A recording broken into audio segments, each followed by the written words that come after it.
La rentrée scolaire 2024-2025 est marquée par une nouvelle réglementation, l'interdiction des téléphones portables dans les établissements scolaires pour les élèves. Une décision jugée rétrograde et floue, qui risque de créer de nouveaux conflits entre parents et établissements. Eyeyito Goata Apedo Ama s'interroge sur la pertinence d'une telle mesure, alors que le téléphone pourrait devenir un outil pédagogique puissant au lieu d'être banni.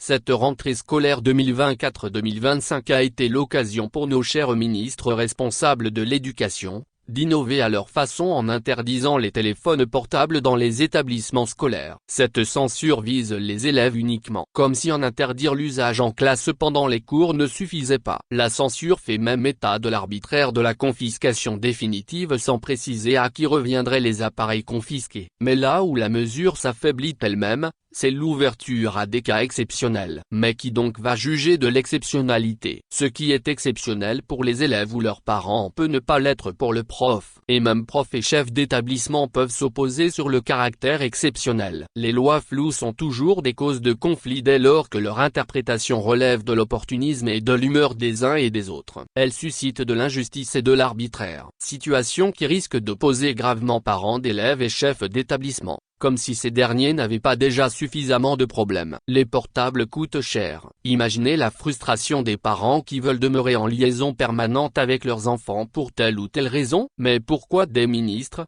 en principe très occupés, ont gaspillé leur temps si précieux pour sortir un arrêté aussi rétrograde et incongru qui va à l'encontre de la modernité? Sommes-nous encore en 1990? Nos ministres ignorent-ils que le téléphone portable peut être utilisé comme un instrument pédagogique? À cette époque où parents et éducateurs se plaignent du désintérêt des élèves par rapport aux livres et donc à la lecture à cause des appareils numériques branchés à l'Internet, la réflexion doit être orientée sur la façon de ramener les jeunes à la lecture par le biais des portables. Les e-books, les documentaires et les articles scientifiques y foisonnent. Profs et parents peuvent s'en servir pour concurrencer TikTok et ses conneries. Les exposés, les compléments aux cours, la recherche de certaines connaissances en classe à l'initiative des profs, sont des facilités offertes par les portables. Leur usage permet aussi d'éviter les vidéoprojecteurs toujours en panne, inexistants ou victimes des coupures intempestives de l'électricité.